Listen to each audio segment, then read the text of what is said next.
morning, guys. How are y'all doing? This is Suzanne coming back today with a different kind of video for you. I'm learning more and more that as I do my vlogs that they're going to be very diversified, and I think that's okay. I think there will be some of you that just want to see my journals, some that want to see my daily vlogs, or I do mostly vlogs when we're doing a trip or something. And then one of the things that the Lord's really been impressing upon me is to do some teaching vlogs about the Bible. And this may interest some of you and it may not others. So I just ask you to watch the ones that you want to. But I was sitting here taking some quiet time today and wanted to share with you a way that I am studying the Bible. I have been in church all my life, and I can honestly say that I have never read the Bible from front to back. And I've started it a couple of times, and I have to tell you it's difficult because there's a lot of the stuff in the Old Testament that's just not interesting to me, but yet I want to be able to say that I've read every bit of the Bible. So what I'm doing is doing a reading plan, and let me tell you what I'm using. I am using the Quest Study Bible. It's just a hardback study Bible. I have bought so many of these for different people because you can get these study Bibles on Amazon as cheap as $5, guys. As cheap as $5. And that is amazing. And let me just show you what's so good about this. Now, I'm studying this, so I'm highlighting. I'm using anything I want to, different color markers. And at first, I just started reading Genesis, Exodus, Leviticus, straight through. And then it dawned on me, Suzanne, that's not reading the Bible chronologically. The Bible is placed together. You'll notice that in some scriptures, it'll be a repeat of something that you've read in another book. So, to read it chronologically, you really have to have a reading plan. And I found this one. I'm going to tell you, I started this a good while back, and now I've picked back up. But this is something that I found on the internet, which would not be hard to find at all. Read the Bible in 1 year in chronological order. Now, I'm not worried about the 1 year. I'm doing it as I can. But as you can see, it starts with Genesis. It goes through Genesis 8 through 11. But then it skips over to Job, and you read all that. That's because time-wise, chronologically, the time frame is not just laid out from beginning to end. So this is what you need if you really want to read the Bible chronologically, is to find where somebody has got it broken down. And I am currently today, the green pen is what I started today. I'm reading in Kings, and this is about the building of the temple of God. And so it talks about it in 1 Kings, but it also talks about it in 2 Chronicles. And it will be, a little different version. Some of it will be the same. And as you can see, it goes on and on. So I'm in the Old Testament, and I'm going to be getting into some, I've already read a lot of chapters that I've never read before. But now, let me tell you about the Quest. And you may have another study Bible, all of your own that you love or something. What I like about the Quest is that in certain parts of it, it has places where it will ask a question. Why did God choose these particular plagues? Talking about the plagues that was upon the children of Israel. And then, but with each verse down the side, it will make, it will give verses that it will reference to. So example, in Exodus 4:24, it comes over here and explains that verse. And that's all the way through. Everything you see in blue here is where it is detailing a particular verse in everyday language, guys. And that's what so many of us need, is everyday language, so that we can understand what we're reading. I'm taking my time. I'm not saying... And I will admit that I've started it and I stopped it. And so I'm back on a crusade to get it finished. But you can just see these are things that, are important to me. And if I underline or if I highlight, it helps me as I'm going along. Now, there are a lot of big words. There are a lot of names and things like that is just hard to read. I think that's the reason a lot of people shy away from the Old Testament sometimes, because they'll say, like, I don't understand it. Well, let me tell you about an app that I am using here on my iPad. Let me just clear this back out. An app that I'm using is called Bible Gateway. Okay? Now, the reason I'm using this is because if it's not real interesting to me, if it's a little harder to read, I tend not to do it. I'm just not going to want to do it. So I use the audio portion of Bible Gateway. You can just, when you pull it up, you'll go to it and tell it to go to the audio. Then all you have to do, let me see if I can do this without messing up my camera here. Let me go here, First Chronicles. You'll just choose your chapter, and First Chronicles 4 is the next one.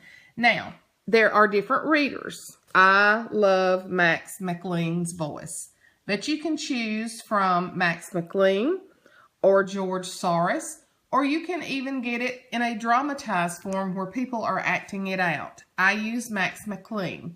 Now, as Max McLean is reading this, I go through and follow along in my Quest Bible, highlighting, underlining, whatever. Now, let me give you just a little sample of him reading. First Chronicles 5. The sons of Reuben, the firstborn of Israel, he was the firstborn, but when he defiled his father's marriage bed, his rights as firstborn were given to the sons of Joseph, son of Israel, so he could not be listed in the genealogical record in accordance with his birthright. And though Judah was the strongest of his brothers and a ruler came from him, the rights of the firstborn belonged to Joseph. The sons of Reuben, the firstborn of Israel: Hanok, Palu, Hezron, and Carmi. The descendants of Joel: Shemaiah his son, Gog his son, Shimei his son, Micah. Okay, I rest my case on why I like to listen to Max McLean. I don't know how to pronounce all that stuff. I don't know how to pronounce it. And then I'm like, okay, you can see in a previous reading, I had read this on 11:10:14. As I go through, every time I read it, because a lot of it I've just read going in, like today when I read this, I went ahead and marked it 6:8:15. But when you get to that part, okay, it says here, as a firstborn son, what rights would Reuben have had? And then this explains the firstborn son was typically assigned two things: clan leadership and covenant blessing. He succeeded his father as head of the family or tribe and received twice as much of his father's property as any of his brothers. His younger siblings were under his authority, and he cared for his mother and unmarried sisters as if he were their father. Some say Reuben's actions also may have lost the priesthood for his descendants, but that is highly speculative. Now, see, that gives an insight to the very first thing it says here. When he defiled his father's marriage bed, his rights as a firstborn were given to the sons of Joseph. What were the rights of the firstborn? It tells you right there. So as you can see, this gives you an in-depth way to study the history of the Bible. And I mean, I'm anxious to get over. I've still got a lot of Old Testament to read. But then, getting over into the New Testament, I'll just go over there and read portions of it. But as far, I am reading it chronologically. You could do this any way you wanted to. But if you have this app on your iPhone, on your iPad, Bible Gateway, I'm telling you, it will help tremendously. Let me let you hear just a little bit of the dramatized. I think it, let's go to something else to where there is actually people acting out something. Let's see if Matthew 1 would work that. Let's see. This is dramatized.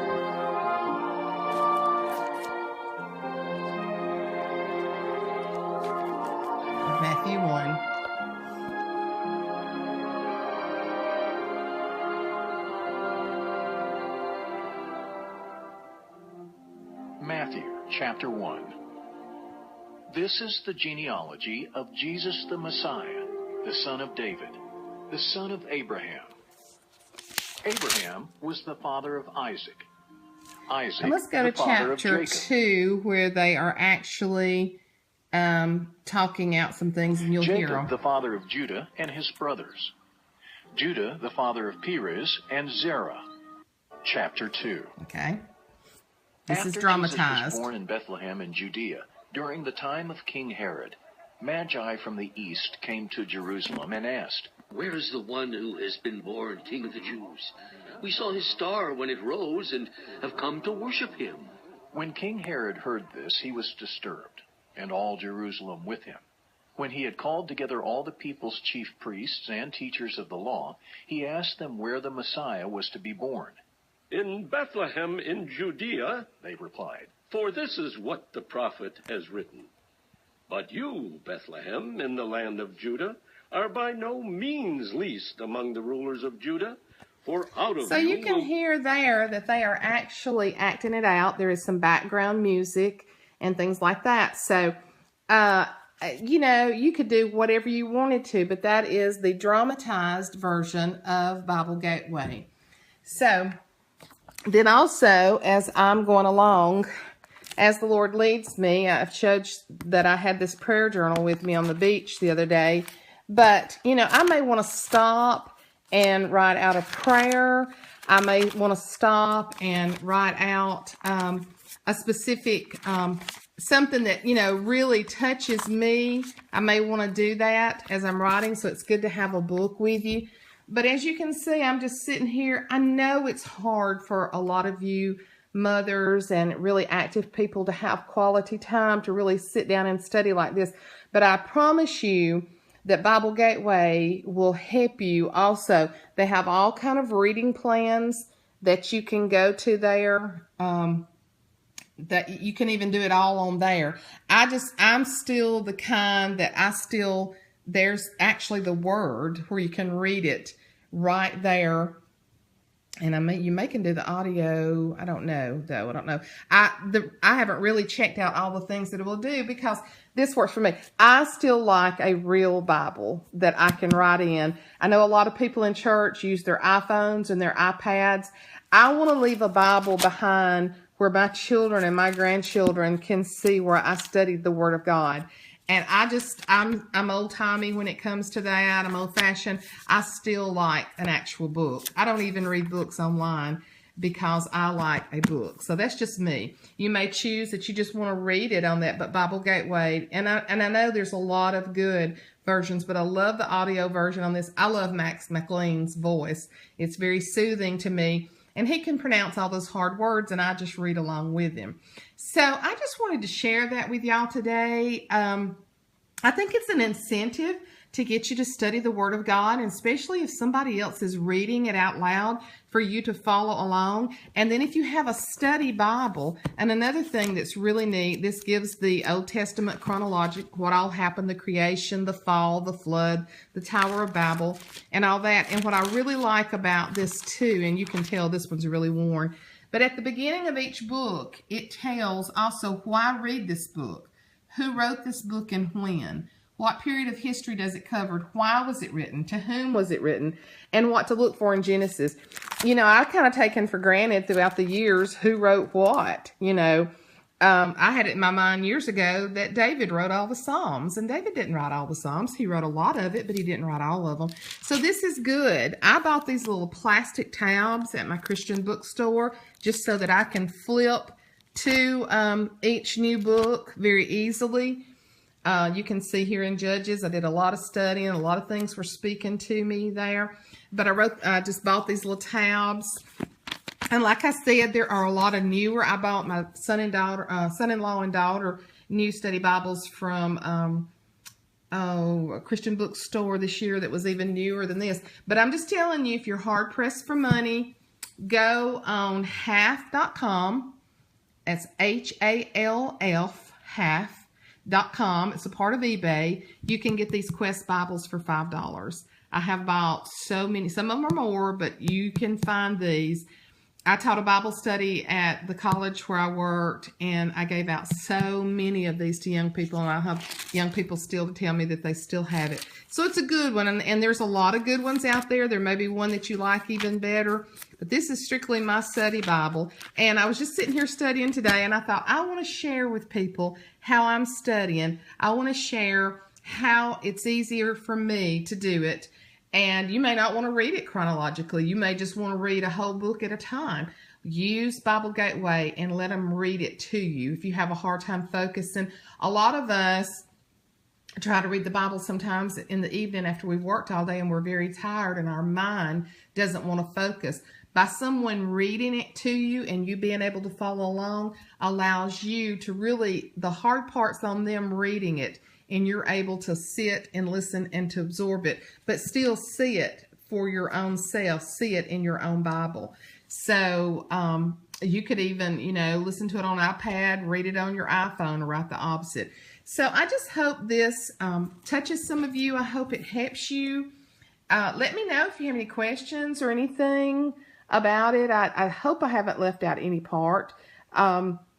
But let me know if this is a good idea for you. If you think this is interesting, you might want to try it. And I'm really hoping that the Lord's going to allow me to put some teaching segments on my YouTube channel, as well as new journals that I'm working on. So it's going to be a hodgepodge of stuff, but hey, that's what I'm made up of. I love a little bit of a lot of different things. So I hope y'all enjoyed this, and I hope it helps you. Thanks a lot. Talk to you later. Hey, do some good studying. Bye.